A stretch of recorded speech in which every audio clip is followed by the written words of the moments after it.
and a very warm welcome to you all for Mystics and Scientists 43, would you believe? This is the 43rd conference that's taken place since they were initiated in 1978 by the Scientific and Medical Network and the Rican Trust.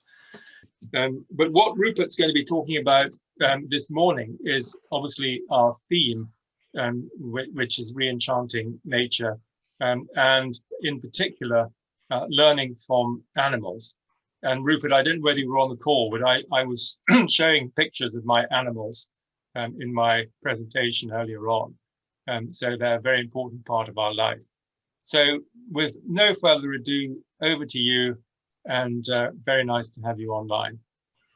Thank you, David. Well, I'm talking about learning from animals, by which, of course, I mean learning from non-human animals.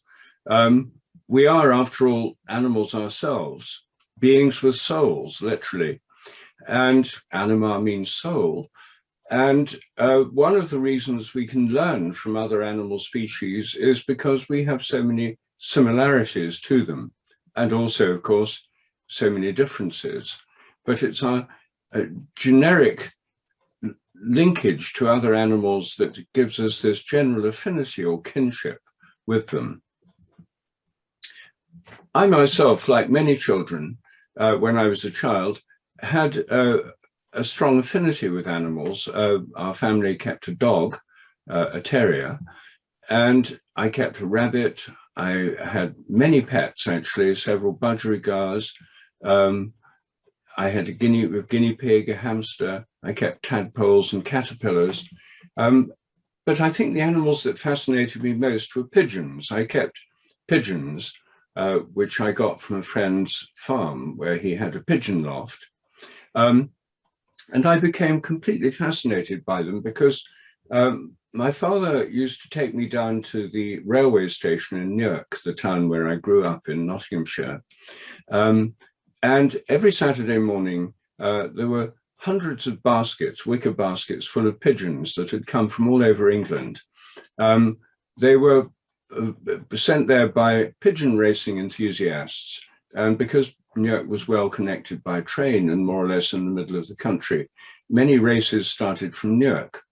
And so the head porter would get out his pocket watch, and at a predestined time, all these cases would be opened, the pigeons released. And after a few times, the porters let me help them. So I opened these baskets, pigeons flew out, and then great clouds of pigeons went up into the sky, circled around, and then groups headed off in different directions to their homes in different parts of the country.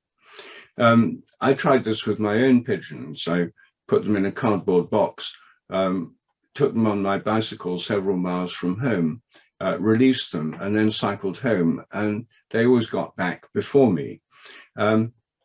So I became fascinated by pigeons and by the unexplained powers of animals at an early age. And that's one reason I decided to study biology at school.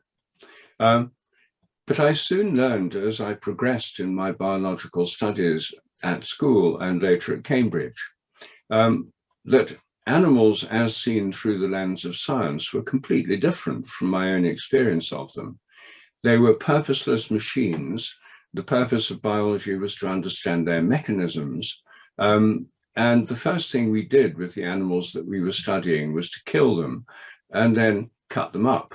So I got used to dissecting animals. And this kind of alienation from direct experience was part of the biological education. I went through a more intense phase of this in a gap year between Cambridge, between school and going to Cambridge. I was so keen on being a biologist. I got a job in a research lab with a drug company so I could get experience. I was a lab technician, the most junior lab technician, it turned out, in a vivisection facility. It was a death camp for animals. And one of my jobs at the end of each day was to gas all the animals that had survived the day. I was completely appalled by this. And on the other hand, if you want to have drugs that are tested on animals rather than untested, this has to happen. So I was in a complete dilemma between my feelings about animals, the whole ethos of science, and it started me thinking about science in a very different way. In fact, it's probably that experience that started me off on a rather heterodox scientific pathway. And I realized that what we were doing to animals there was the same kind of thing that those dreadful Nazi doctors were doing in death camps. The only difference was they were doing it to people. And most people thought it was perfectly okay to do all this sort of thing to animals, but you couldn't do it to people because we're totally different. I thought actually it's not a very good idea to treat animals like that or to think of them like that. And so when it came to doing research, I switched to plants. I'd always been interested in plants as well. And most of my scientific research career was with plants at Cambridge and later in India at an agricultural institute where I was the principal plant physiologist. But I went back to animal research when I thought of ways of working with animals that weren't cruel or invasive or didn't involve killing them. When I was a Don at Cambridge, where I was a Fellow of Clare College, I returned to my interest in homing pigeons. Now, I asked my colleagues, how do pigeons home? And it turned out that no one really knew. There were all sorts of theories, but none of these theories had been proved. And this always seemed elusive. And then, as now, clutching at straws, most of them assumed that it must work through some kind of magnetic sense. Everything else had been refuted. Pigeons can't see their home from 600 miles away. They can't smell it from 600 miles away. It wasn't just based on navigation by the sun's position and clock time, because they could do it on cloudy days and when their time sense was shifted. So everything else had failed. So people thought it must be magnetism. I realized that actually that can't be true. If you're parachuted into an unknown place and given a very sensitive magnet, you know where north is, but you won't know where home is. So there was a real mystery, and I started doing research on homing pigeons myself. It's an interest that stayed with me for many years. I wrote about this in my first book, which dealt with animals, namely 7 experiments that could change the world. One of these experiments is on homing pigeons. Another one is on termites and the way in which they coordinate the behavior of the mound. I haven't had much opportunity to do personal research on termites, except once when I was teaching at a center near Buzios on the coast of Brazil, where there were lots of termites. I was delighted to see them. I'm probably the only person who rather regrets the fact we don't have termites here in England, because they're such interesting beings. They have this ability to build these huge structures. The individuals are coordinated in their activities in such a way that they can put the little bits of mud in the right place to build these prodigious mounds. And the South African biologist Eugene Marey in the 1920s showed that if you damage a termite mound, you put a metal plate down the middle. The termites on both sides repair the damage, and the tunnels and the arches that they build on both sides perfectly match up. It's as if there's an invisible plan, which I would attribute to what I call a morphic field, to which these blind insects are responding. None of them can have a kind of architectural plan in its own mind or know what the others are doing. So the other experiment in the 7 Experiments book on animals was on dogs that know when their owners are coming home. I realized from talking to many people about their dogs and cats that many animals seem to know when their owners are coming home, and they go and wait by a door or a window when the person's on the way home. The usual explanation or attempt to explain this away by so-called skeptics is to say that this is nothing but a matter of routine, or picking up clues from people at home, or hearing familiar car sounds or smells. So I devised experiments whereby people went at least 5 miles from home, came home at non-routine times that they didn't know in advance. They got a signal from a mobile phone and traveled in unfamiliar vehicles. We filmed the place the dog waited, and we could see whether the dog still knew when the owner was coming home, when there were no other clues. The people at home didn't know when the person was coming back either. And over again, we found that dogs did know when their owners were coming home. Well, that research attracted a lot of publicity in the media, and soon I was receiving hundreds of letters and emails from people about the unexplained powers of their animals. And so I started a database which now has more than 6,000 case histories on it of unexplained abilities of animals. Ability of dogs and cats to know when their owners are coming home. Many cat owners told me their cat seems to pick up their intentions to take it to the vet. The cat will disappear, and however hard they tried not to give it any clues, the cat would still disappear. It seemed to pick up their thoughts or intentions. So these are some of the many ways in which animals can pick up information I think by telepathy. They're much more intuitive and sensitive than most people are.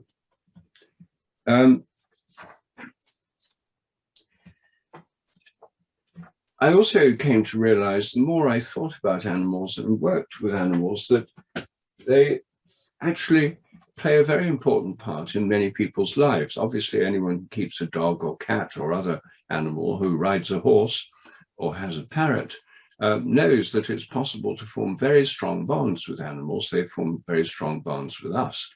And those relationships can help us, as can our relationships with wild animals. Many people, especially in Britain, are particularly keen on wild birds. The Royal Society for the Protection of Birds is one of our largest charities. And the whole migration patterns of birds like blackcaps have evolved over recent decades because there's such a plentiful supply of food in England from people feeding birds in their gardens.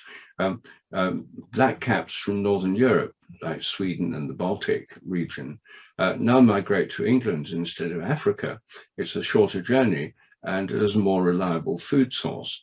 And in the space of a few generations, massive changes in migration patterns have occurred owing to people's love of birds. There are many ways in which we relate to animals, wild animals and companion animals, and many ways that we can learn from them and they can help us, both as people in our understanding of our own nature and also, I think, spiritually. And that's one of the themes of a chapter in my most recent book, Ways to Go Beyond and Why They Work, which is called Learning from Animals. So what I want to do now is talk about some of the ways in which I think we can learn from animals, whether they're domesticated animals, companion animals that live with us, or whether they're wild animals. And first of all, I think we can learn something of humility from the animals that we live among on this planet. First of all, many of them are much better than we are in their abilities to move. When we see red kites soaring in the sky, or when we see dolphins leaping out of the water, or just fish swimming in the sea, or gibbons leaping from branch to branch of trees, all of these abilities go far beyond anything that we can do ourselves. Humans have always been inspired by these abilities of animals to fly. And I think that's why in the dreams and fantasies of humans, flying has always been a major theme. Angels, spirit beings, are portrayed with wings, as were in ancient Mesopotamia and Greece. Gods were portrayed as having wings. Hermes had wings on his heels. The idea of flying has been a part of human imagination, probably forever. And as I say, many people experience it in their dreams, but we've now achieved it technologically. But when you think about it, a jet plane, for all its tremendous sort of engineering expertise that goes into it, the triumphs of engineering that underlie it, it's still a pretty clumsy, lumbering thing compared with the flight of a bird. We can also learn from animals about their sensory abilities. They often have senses much better than ours. Dogs can famously hear notes higher than we can, which is why high-pitched dog whistles work. Bats can echolocate and fly with astonishing speed and skill in a way that we couldn't dream of. Many animals, again, including dogs, have senses of smell far better than our own. Then there's an ability to survive that animals have that we don't have. Flatworms can be cut into many pieces, and each piece can grow into a new flatworm. Now, you couldn't cut me or David Lorem or anyone else into lots of little pieces and see us regenerate dozens of Ruperts and Davids and so on. Tardigrades, water bears, little animals that live in moss, can survive desiccation. They can be cooled down way below freezing point. They can survive life in outer space. They can come back from conditions of extreme heat, pressure, cold, etc., that would kill most animals. They have astonishing survival skills, celebrated in a song called Tardigrade by my son Cosmo. Again, this is something we could barely even dream of. So among animals, there are these astonishing abilities which make us realize we're not top of the chain. We may be top of the food chain owing to our ability to kill everything on the planet and eat anything we want. But we're certainly not top of the pile when it comes to skills, abilities. We are in our technology, in our verbal abilities. We exceed animals in some respects, but in others we certainly don't. Secondly, unconditional love. This is celebrated by many spiritual authorities as the highest goal of human life. It's something that the greatest saints achieve to a larger degree than most of us. But it's something which is quite common among other animal species. Even among social insects, the workers, particularly soldier ants and soldier termites, are perfectly prepared to lay down their lives for the sake of the others. Bees, which sting people who are interfering with their hive, do it as a suicide act. They're suicide stingers because when they sting, their stomach is pulled out because the sting sticks in to the person they've stung. So they don't hesitate. They don't think, oh, what about me? This could be dangerous. It's unconditional, and it's done for the sake of the group. You may argue they're not doing it with full awareness and consciousness, but I think that probably most people who dive into rivers to save drowning children and that kind of thing don't spend a lot of time reflecting on it either. In fact, most of them say afterwards they didn't think at all, they just did it. Then unconditional love of parents, animals for their children. I mean, think of birds and the way they build the nests, and they work day and night to look after their young and fetch enough food to feed them. Mother tigers defending their cubs, prepared to die for the sake of their young. This kind of thing is common throughout the whole animal kingdom. And when animals form bonds with us, and most notably dogs, they often show an unconditional loyalty and love. In fact, once I was looking at a dog in a pet shop window in New York, and a couple of people walked past, and one of them said to the other, there was a puppy, and a cute puppy in the window for sale. One of them said, that's the only kind of love that money can buy. So I think that's one reason that many people keep dogs and other animals. Then thirdly, healing. Now, great spiritual teachers often have healing powers. Jesus was most famous in his own time for his healing miracles, his healing effect on those who encountered him and who he touched and turned his attention to. And of course, humans can have healing powers. There are healers, there are doctors, there are nurses. There are many people, our loved ones, many people who have a healing effect on us. But animals have a healing power effect as well. In my book, Dogs That Know When Their Owners Are Coming Home, and Other Unexplained Powers of Animals, I have a whole chapter called Animals That Comfort and Heal. Many people find their cats and dogs comfort them and when they need help.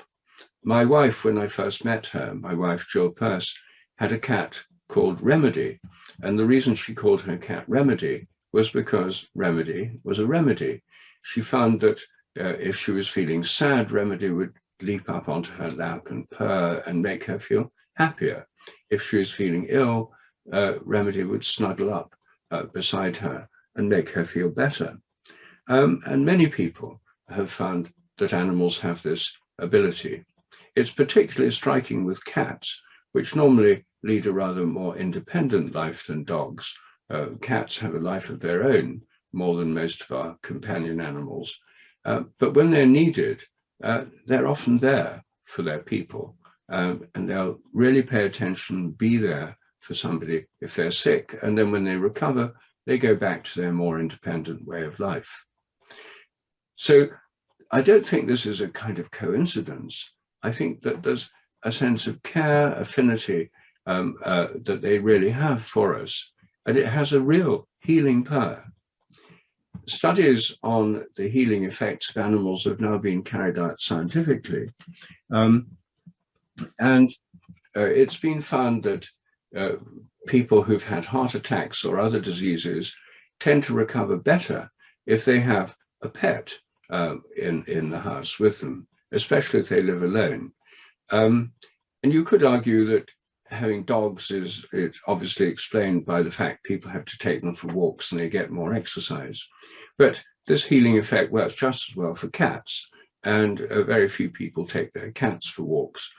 So it's the healing presence of these animals which seems to be so important.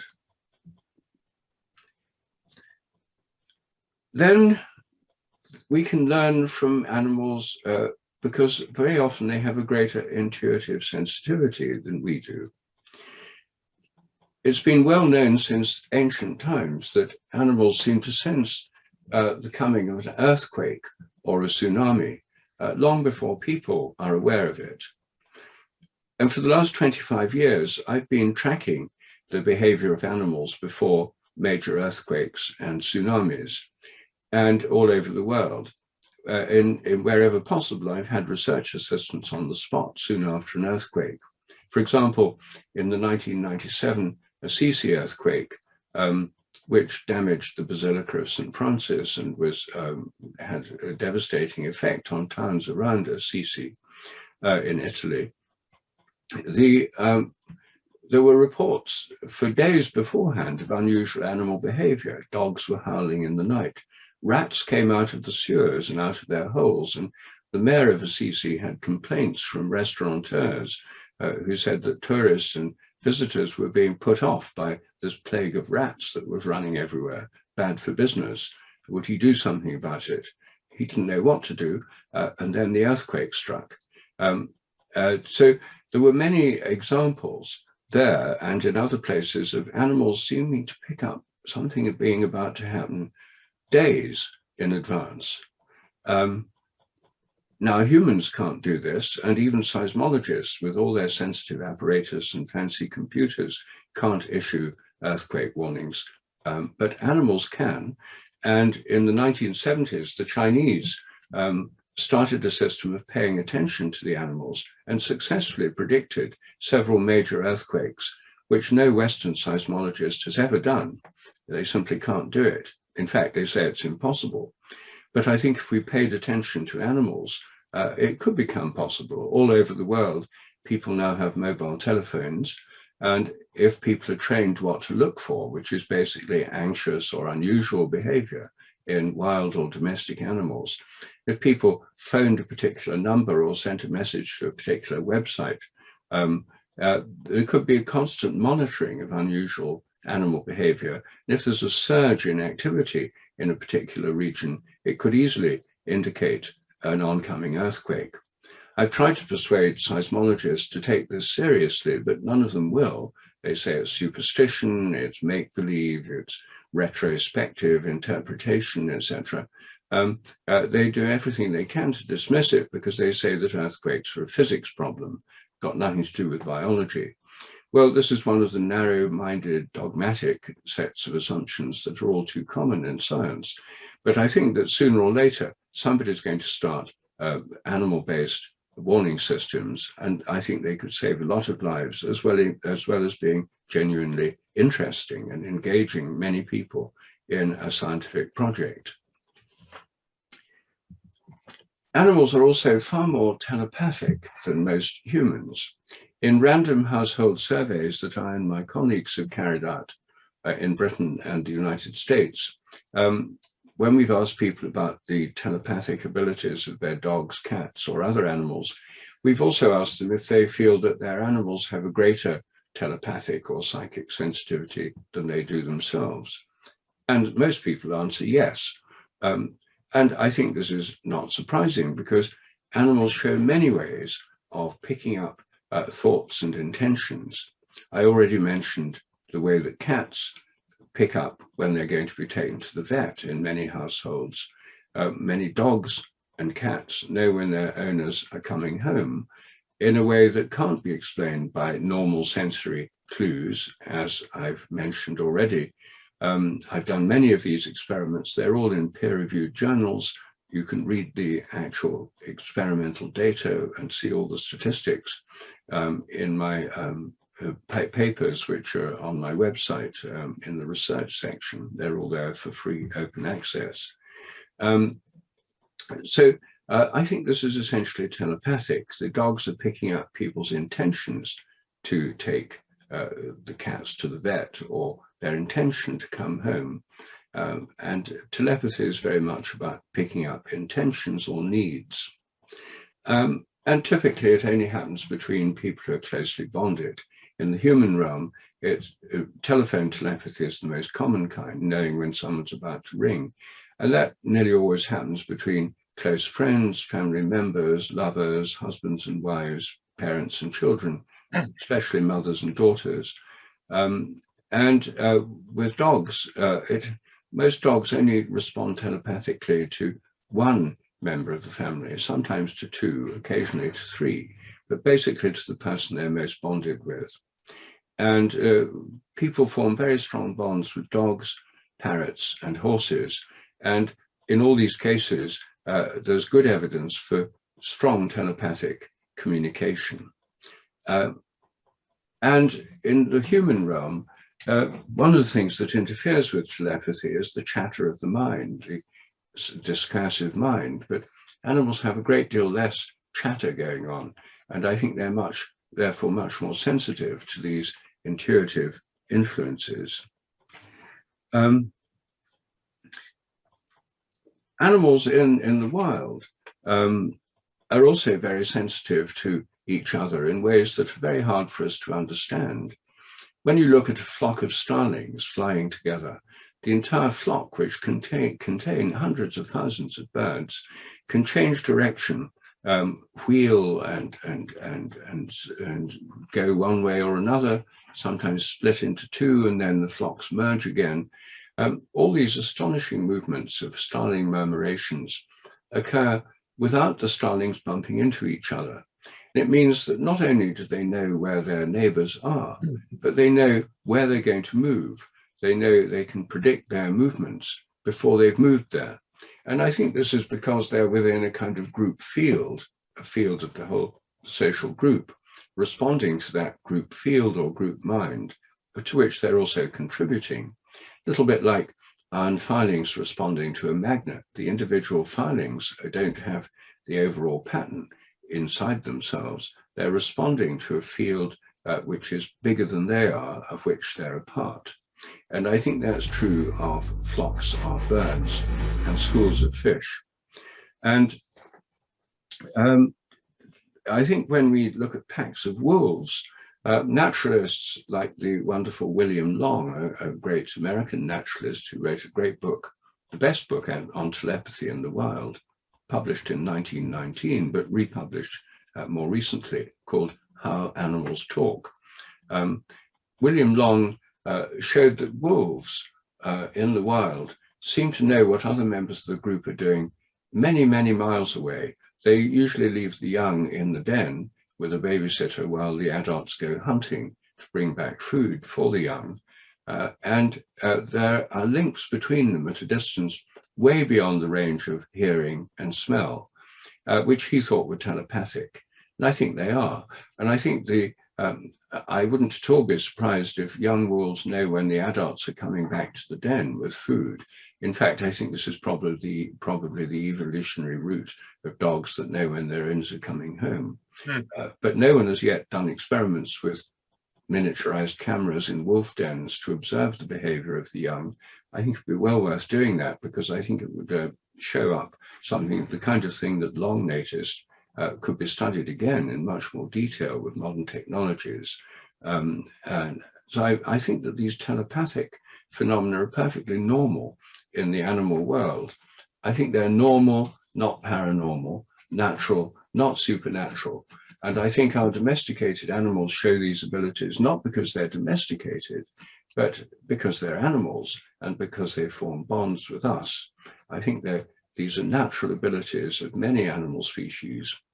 And when humans have these abilities too, it's not because we're special, it's because they're just part of our animal nature.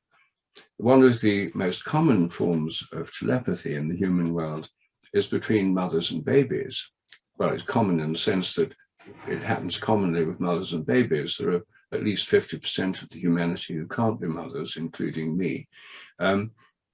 But when nursing mothers have babies, they often develop a strong intuitive sensitivity and can feel when their baby cries or needs them, even if they're miles away. Their milk lets down, their breasts respond, and they know about the baby's need because their breasts respond. This is basic physiological response. It's not to do with the higher intellect, the ability to do mathematics and that kind of thing.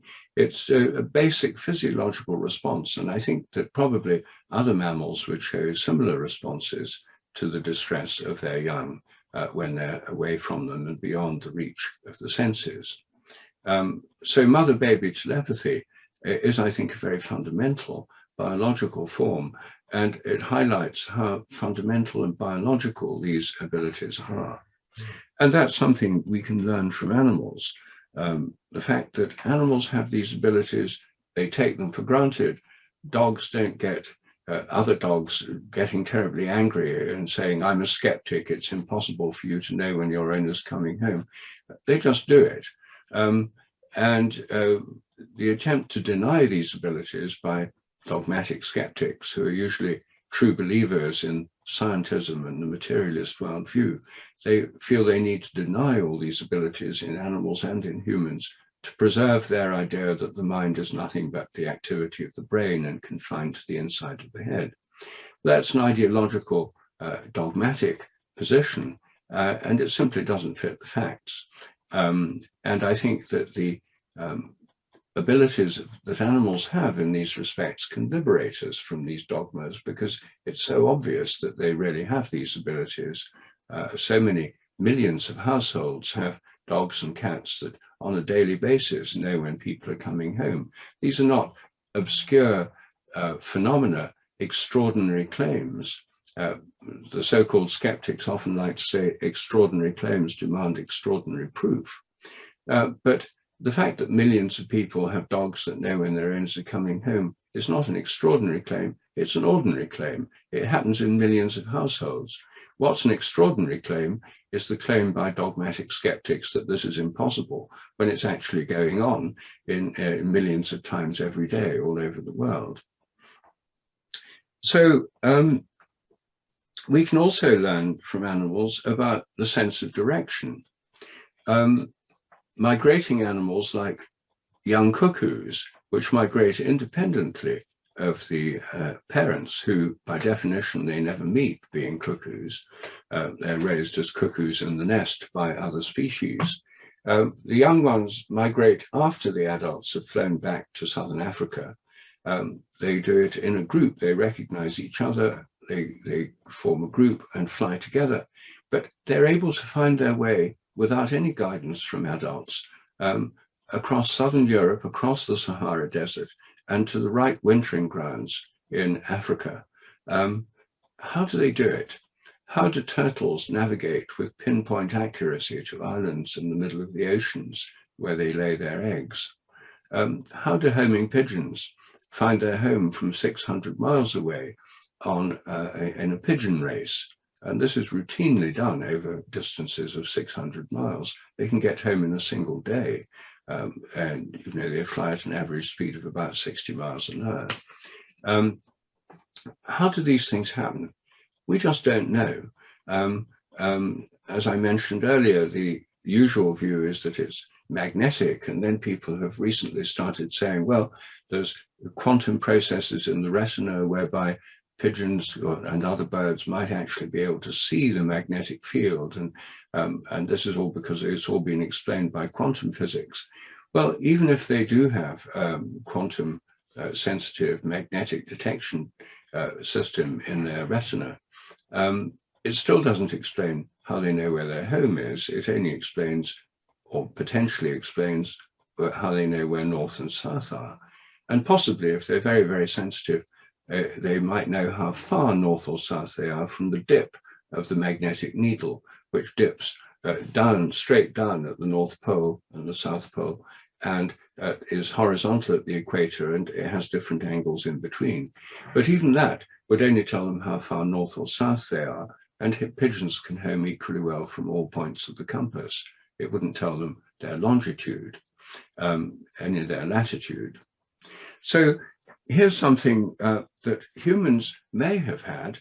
Australian Aborigines, Native Americans, Polynesian navigators used to have astonishing senses of direction. The Polynesian navigators especially, they could find remote small islands in the ocean and sail over enormous distances. Getting it wrong would have been fatal. And it wasn't just a matter of observing waves and swell and wind direction. When Captain Cook visited Fiji, he took a displaced chief on board, and for thousands of miles thereafter, navigating around Australia and South Africa, this Fijian chief was asked by the navigator on Cook's boat to point towards his island, and he could point towards his island from anywhere. This was in totally unfamiliar territory where he'd never been. This was not just a matter of knowing local wave patterns. I think humans also have this kind of sense of direction, but it's now in our civilization very latent, and now everyone has GPS systems. Our natural sense of direction is probably atrophying to an alarming degree. But I think it's inherent in human nature because it's inherent in animal nature. Now, another thing I think we can learn from animals is the ability to be present. The aim of many spiritual practices like meditation is to just become present, to be here now. And to be here now is much harder than it sounds because our minds are constantly chattering. Our discursive minds, what's called the default mode network in our brains, is constantly active when we're not busily engaged in some physical activity. And that's the point of meditation. In meditation, you either focus on your breathing, as in mindfulness meditation, or sensations in the body in the present, or with mantra-based meditation, you focus on repeating a mantra, which provides a focus for your attention that can draw you away from the discursive thoughts of the default mode network. So this being present is something that we actually have to put quite a bit of effort into doing. But for most animals, it comes naturally. Their minds are not occupied with verbal thoughts or worries or anxieties about did I pay the bill, or what might happen tomorrow, or is the COVID epidemic going to get worse, or what will happen to my holiday plans, and all the kinds of things that people worry about, worrying about other people and so on. Animals may, I suppose, worry a bit about where their next meal's coming from, but they've lived much, much more in the present than we do. And I think that's one reason that so many people keep companion animals like dogs and cats. They bring us into the present. And if a cat's sitting on your lap and purring, it's completely in the present in its purring. It's not worrying about something or other. And if you become present with it, and it can bring you more into the present. If a dog has got a stick in its mouth or a ball, and it wants you to throw it for it to retrieve, its look of intense expectation and the way it engages you with its wish to play with you and bring you into its space and bring you into its game. And it can bring you into the present and can make these concerns and worries sort of drop away. And I think that's one of the reasons that animals can have such a healing effect upon us, and why so many people keep them. I mean, keeping animals is, after all, expense. It's a nuisance. It's hard when you go away. What do you do with the dog? Kennels are expensive. Vet bills are expensive. Picking up dog poo in plastic bags can't be much fun for anybody. Yet people do all these things because they're getting something, they're being given something by their dogs, their cats, or their other animals. And one of those things, I think, is this sense of presence, being in the present, because we can only really have spiritual experiences in the present. We can't have them in the future, they have to be in the present. And by helping us be more present, animals are actually raising our spiritual awareness, because it's about being in the present. And they can help us perhaps more effectively, at least when you're beginning meditation. It's quite hard to come into the present and let go of all these thoughts. But animals can have this effect more or less instantly. Then the sense of beauty. Animals have a marvelous sense of beauty, far greater than that of most people, I often think. And think of butterflies. Think of all those incredibly beautiful butterflies. I recently saw a peacock butterfly on Hampstead Heath, and I was very pleased to see it, because there are very few butterflies at the moment. And why are those butterflies so beautiful? Well, they're so beautiful because other butterflies of their own species appreciate their beauty. Why else would they be beautiful? On Darwinian terms, beauty must have evolved for a reason.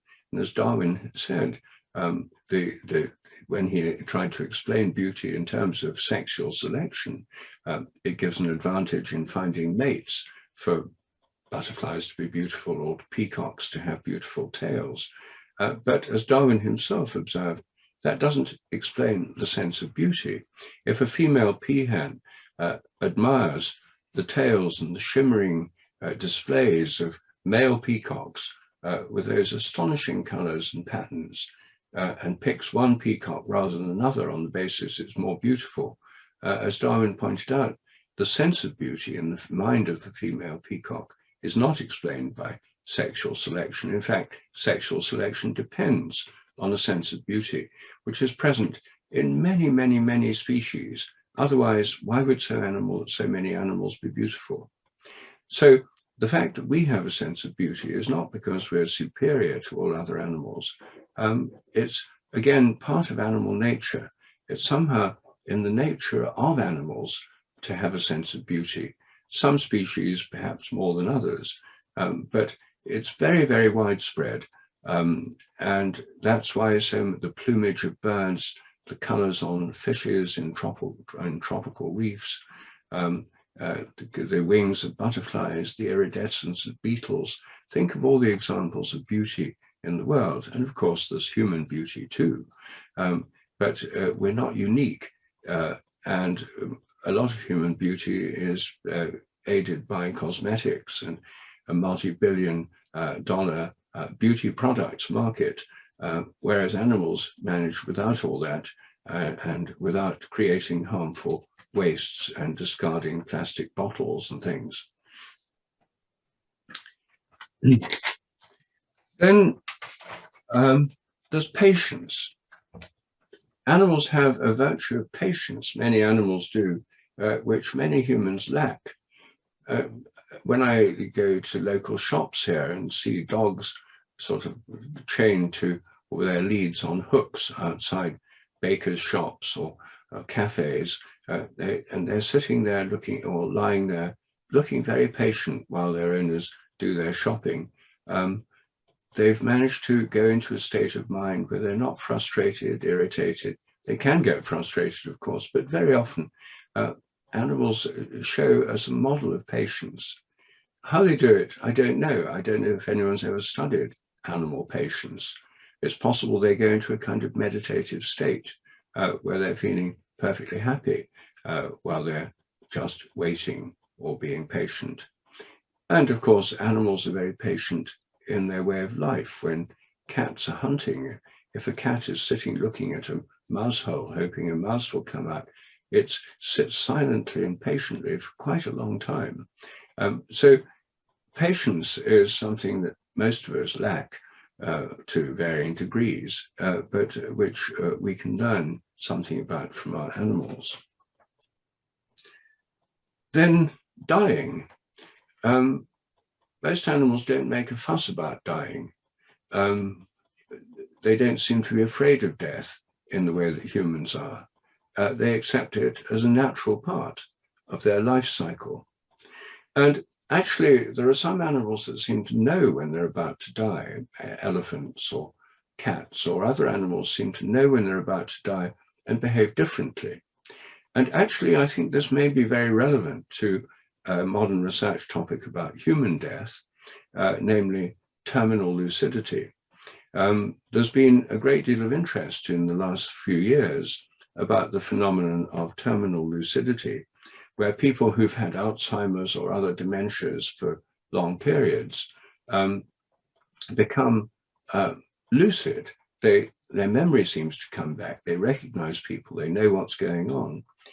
I had an example of this some 6 months ago with my own brother, who had had dementia for several years, and I was able to visit him soon before he died. And there was a sense of presence that I'd not felt, I think probably the strongest sense of presence I'd ever felt with him, a real connection, a real presence that was very, very different from the period when the Alzheimer's was so strong.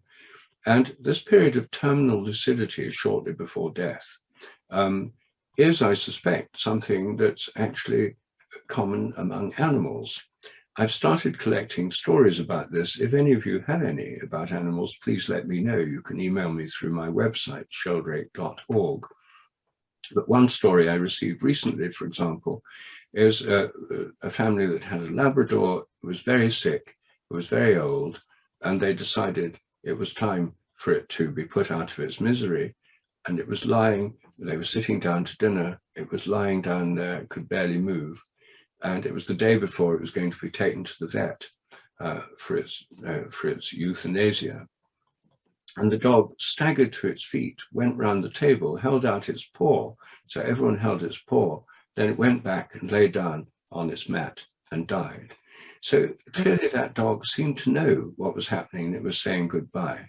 And I suspect that terminal lucidity in humans is part of a wider pattern in the animal realm.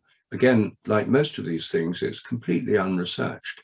And the best way to start is with natural history, which is why I'm collecting stories about this at the moment, which will go on my database. Then finally, I want to talk about animals experiencing joy and bliss. We might like to think that supreme joy and bliss, particularly the kind that comes through mystical experiences or the higher forms of bliss that humans experience, is a peculiarly human phenomenon. But I suspect it's not. I think that when a lizard is basking in the sun and doing nothing in particular, it may well be in a state of bliss or samadhi. I think that when animals are enjoying what they're doing, when blackbirds are singing their songs, I think that they're not only enjoying the beauty of the song, but in a state of bliss. And I think that the experience of bliss or joy, which may happen to playing animals too, when kittens are playing, when otters, young otters are playing, I think this joy, the joie de vivre, the joy, is something which is part of animal life as well as human life. And then if you ask, well, why should that be so? Aren't they just mechanisms? Isn't everything just conditioned by natural selection? Aren't these just a matter of neurotransmitter releases or sort of short circuits in the brain to the pleasure centers or something? A mechanistic explanation would require these things to be wired in, hardwired in by evolutionary selection. You could make a case for that. But there's an alternative way of looking at it, which personally I find more plausible. If we take the view that underlying all nature is consciousness, and the traditional view in all cultures has been that consciousness is the divine consciousness or ultimate consciousness underlies the created world, is within nature and also transcends nature for those who believe in a divine principle that goes beyond the natural world. Then this ultimate consciousness has bliss or joy as one of its aspects. The Hindus talk of Sat, Chit, Ananda as the nature of ultimate mind or consciousness, being, Sat, Chit, the contents of consciousness, names and forms, what can be known. Sat is the knower, Chit is what can be known. You can't have what's known without a knower, and you can't have a knower without something that's known. But the other component of the ultimate divine consciousness, Ananda, is joy or bliss. God is ultimately joyful or blissful, not trying to get anywhere, do anything, go beyond. It's a state of completion. And it's been a view of mystics through the ages that when we enter into a mystical state, which can be accessed either spontaneously, as it happens to some people in near-death experiences, or in spontaneous mystical experiences, or through spiritual practices like meditation or other spiritual practices, that when we come closer to that ultimate consciousness and find ourselves linked to it, some of that divine joy becomes part of our consciousness too. It's not that we generate the bliss and joy from neural circuits within our brains or dopamine releases or something like that, that the changes no doubt happen in brains, but they open us to this divine joy or bliss which pervades potentially the whole universe. And I think that animals, in their moments of joy and bliss, are tapping into that same source that we are. And I think that if we think of the divine as within and beyond nature, then it's easier to see how many of these principles, beauty and joy, things that we think of as higher or spiritual truths, healing, unconditional love, patience, things that we think of as virtues, it's easier to see how these can pervade the animal world as well as being present in the human world. The theological view that I myself am most keen on is called panentheism. God is within nature, nature is in God, and God is in nature, that there's a divine presence in all nature, and all nature is within a divine presence.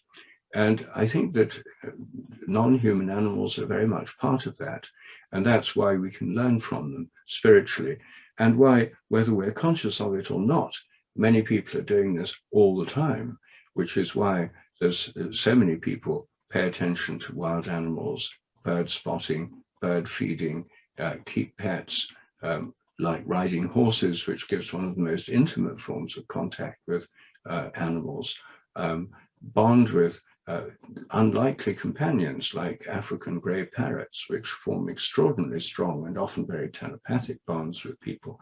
All of these things, I think, happen because of the inherently unitive nature that underlies all life. Of course, there's conflict, there's suffering, there's pain, all sorts of, there's predators, there's prey. Of course, all that's going on.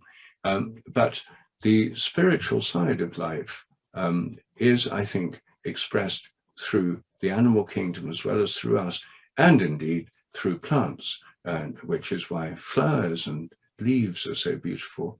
And as a whole other topic, I think flowers are beautiful because they're a dialogue between plants and the animal realm. As Darwin said, there could have been no flower until there was an eye to see it. And flowers have co-evolved with animals and depend on animals' sense of beauty, which existed long before humans evolved and will probably continue indefinitely as long as life persists on Earth. Well, that's a summary of some of the ideas I wanted to share with you this morning. And so, David, if there's a space now, there could be questions or comments. Absolutely, Rupert. Thank you so much. And you've given us such rich range of content, and I think also reframed a lot of the ideas of in a more of a continuity. And I've heard you before talking about telepathy being biological and normal, and you can't really say this often enough, because a lot of the objections to this, as you say, are ideological rather than for any good reason, and it's makes so much more sense to take the view that you're taking, which I was also emphasizing, this sort of continuity view, and that we should be working with nature rather than cutting it up and alienating ourselves from it. And I wanted to there's some lovely comments coming into the chat for you, Rupert. Wonderful. But I just wanted to mention that, oddly enough, yesterday I was corresponding with Marjorie Woolacott, and she's putting in a funding proposal on terminal lucidity to the NIH. And it's astonishing to me. I was talking to her earlier in the week, that the NIH is actually funding terminal lucidity, because when Peter Fenwick tried to get an NDE grant from the Wellcome Trust about 10 years ago, they said, well, it's impossible. So we can't fund anything that's not possible.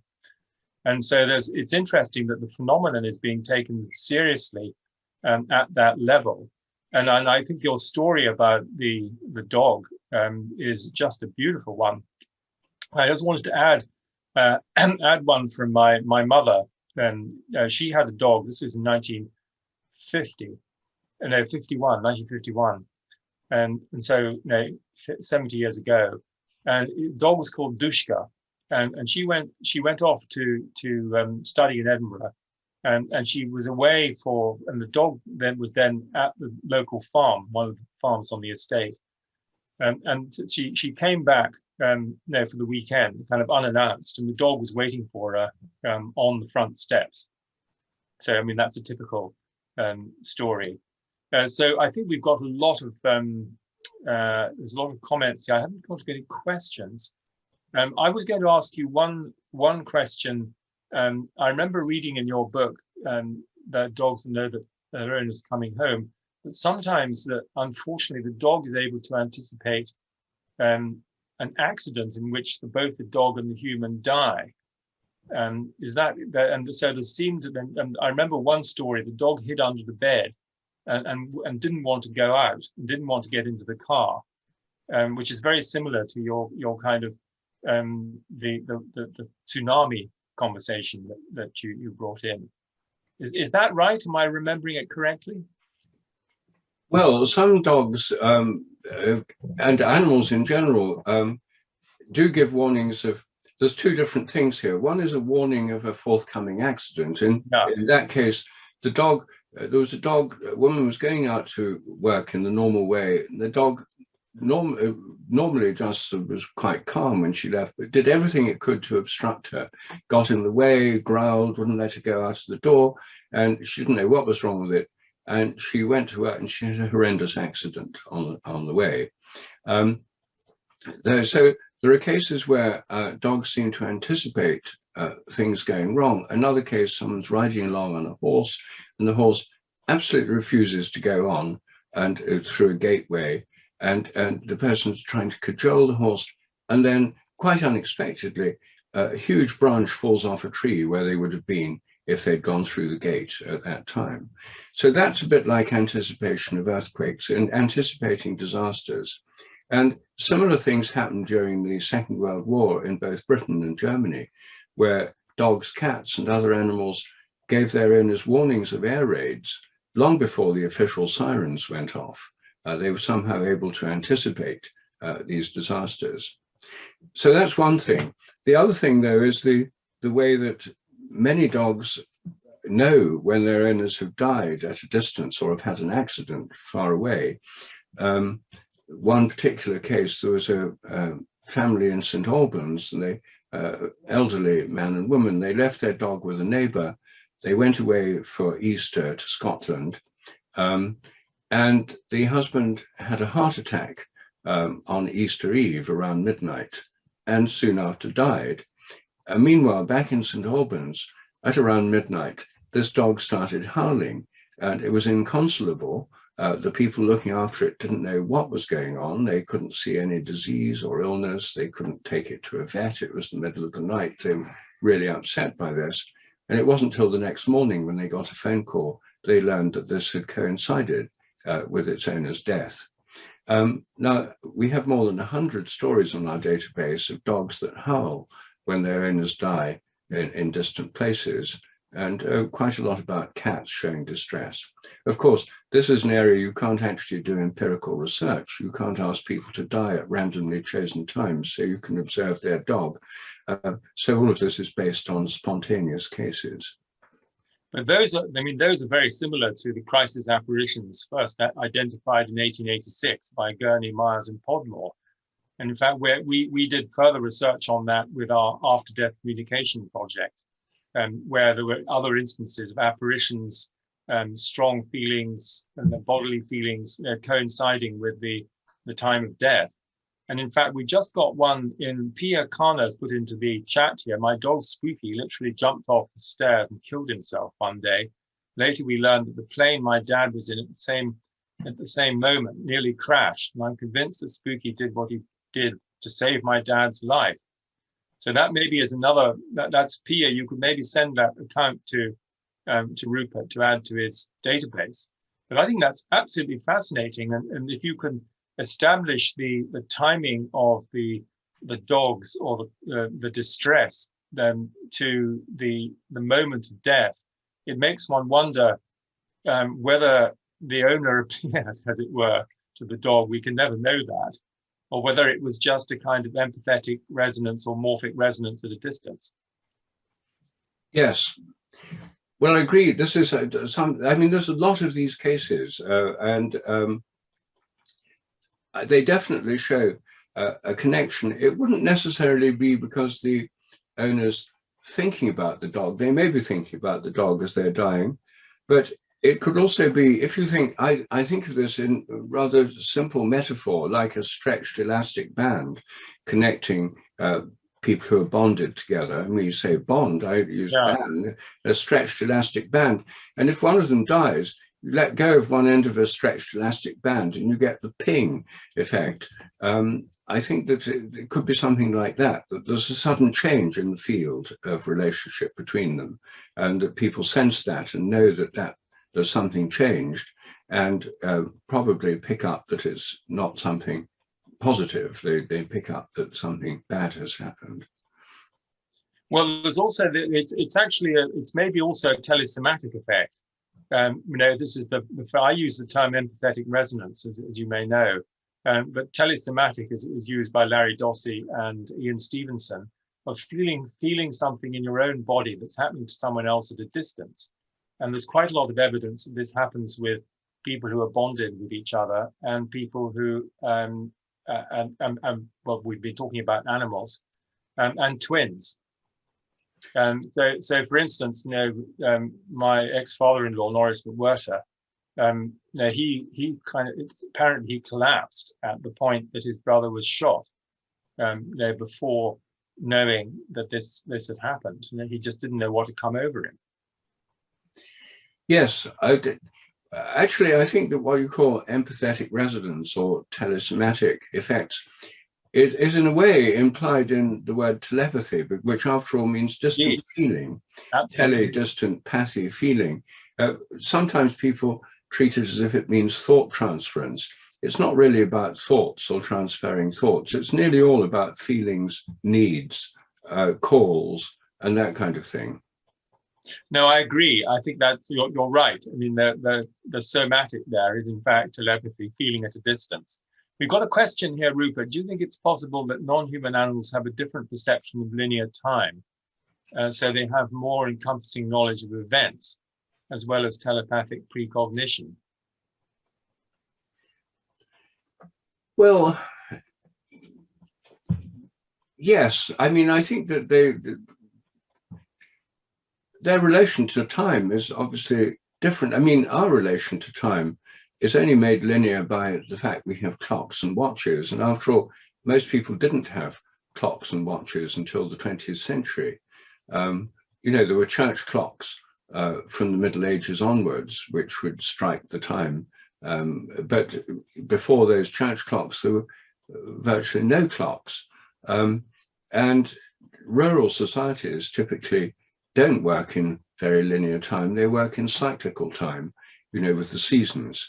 And the festivals of the year, the traditional religious festivals in all cultures are traditionally linked to the seasons, as they still are. I mean, Christmas is soon after the winter solstice, Easter soon after the spring equinox, and so on. The various seasons of the liturgical year link the community to the passing seasons. The Midsummer festivals, the greatest one in medieval Europe, was on June the 24th, Midsummer's Day, St. John's Day.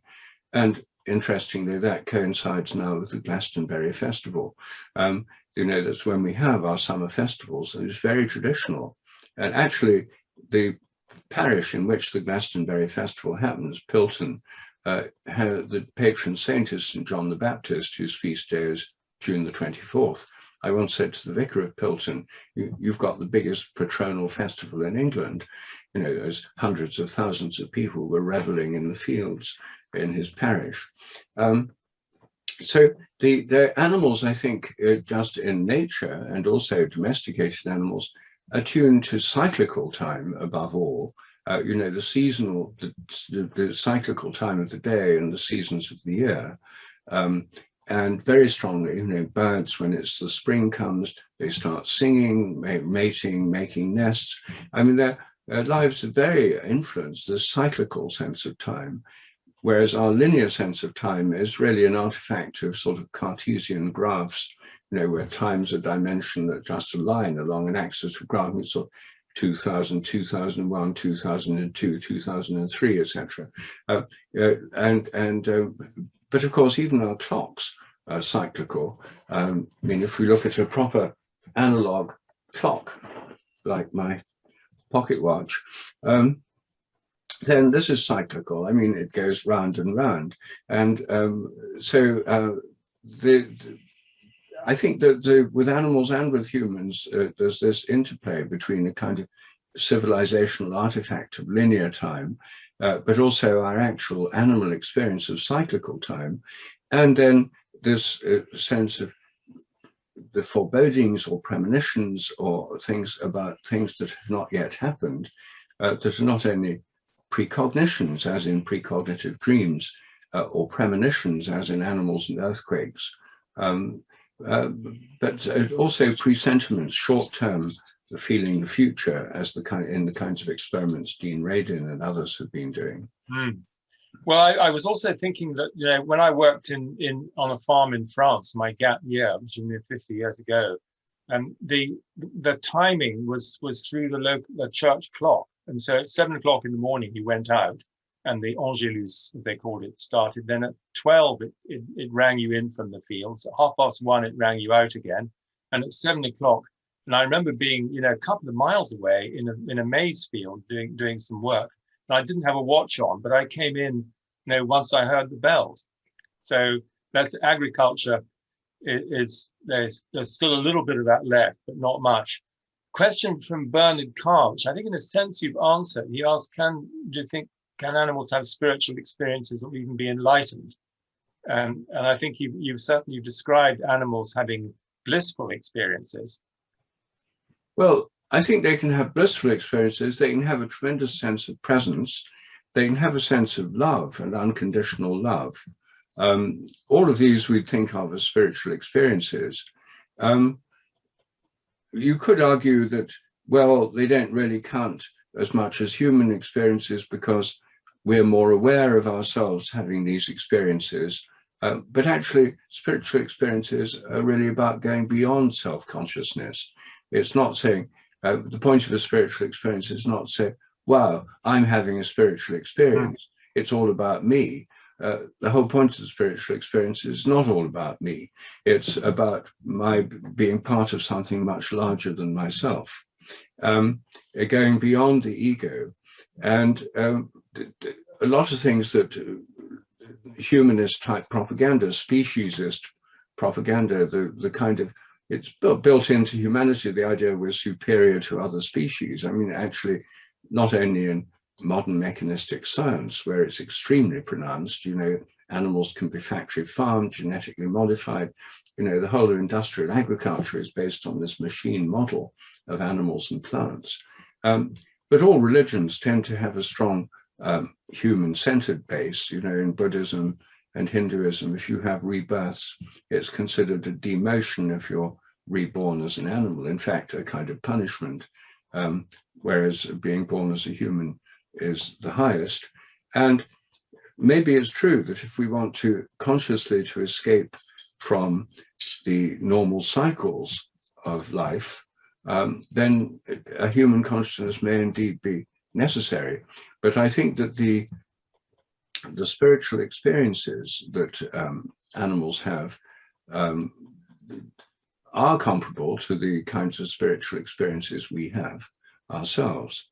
I think it's interesting that Jesus is, when in the nativity story of Jesus, he's portrayed as being born among animals. I mean, he's in the manger with sort of animals munching hay all around.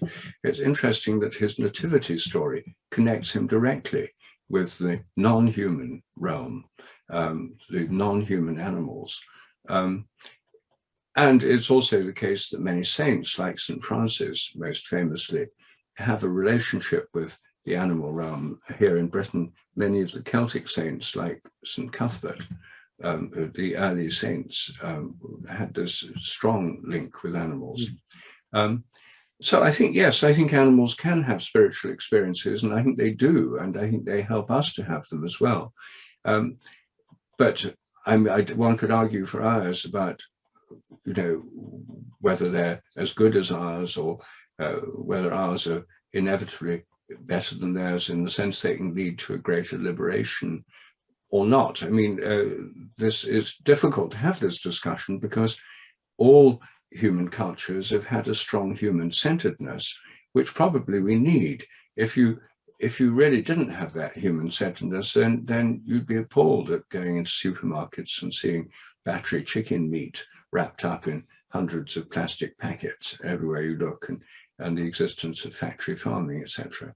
Jains are the spiritual group who take this most seriously, and Jain saints go around with little brushes to wipe ants off their paths so they don't tread on them, and they wear COVID-type masks to avoid breathing in insects, and they're the people who take most seriously the sanctity of animal life and seek to do least harm.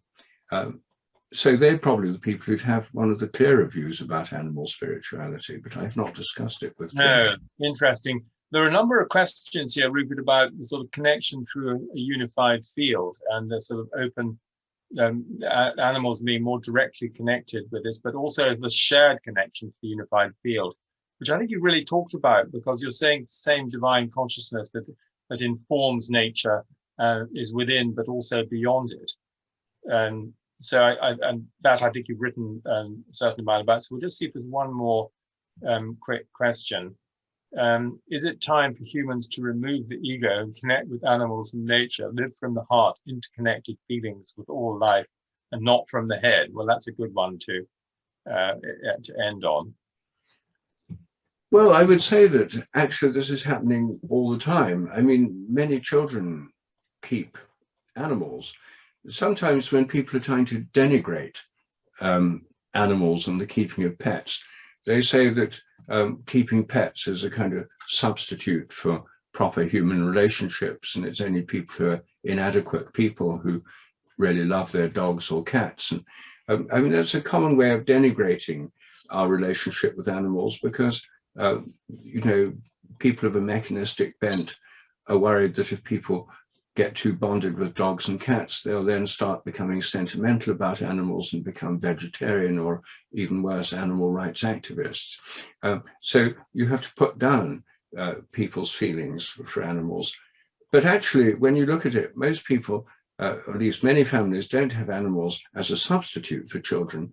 They have them because they have children, and children love having animals. Many children absolutely love animals. Our own children, when they were growing up, loved our cats, and they had guinea pigs and rabbits, and just loved having animals in the house. And I think that many children respond to animals and love keeping animals in their family homes, precisely because they're not coming from their heads, they're coming from their hearts, and a kind of sense of affinity and connection with the animals. And it gives children a sense of caring for other beings. And I think most people who keep dogs and cats, and most people who ride horses, are doing it because they have a real sense of affinity and connection with them. And now that's not the case if you're working in a vivisection laboratory, where it is all coming from the head. You have to suppress the heart, and you have to suppress all those emotions that would be more natural, in favor of the idea that this is for the sake of science and objective knowledge and that kind of thing. And that attitude is carried over into the economic and the commercial sphere, which is why we have factory farming and so on. But I think most people know from their own experience that we have this affinity with the animal realm, although they're usually shy to talk about it because they'll be accused of sentimentality, anthropocentrism, anthropomorphism, and all sorts of other terrible things. So they're usually sort of bludgeoned into silence by these kinds of arguments. Well, I think these are things we basically all know. Then what you call mechanomorphism, you know, which is liking everything to machines. Just one quick story to end on, which I think I mentioned earlier in the week when we had another webinar, was a man doing experiments. I don't know what sort of experiments with animals, and suddenly they stopped working, and he couldn't understand what's going on. But he had a new lab technician, so he asked the lab technician whether he was doing anything differently. He said, yes, when I get the animals out, I give them a nice stroke, you know, a bit of affection. And that seemed to affect the experiment. So there should have been a conclusion to draw from that. Rupert, thank you so much. That's been a wonderful sharing and insight, and a lot of feeling of kinship, which is what you started with. And I never heard your story about being a lab assistant and how formative that was. And it makes it very clear to me, and I'm sure to everybody here, how we do need this shift towards a holistic, caring worldview, where we treat each other and animals and plants with due reverence.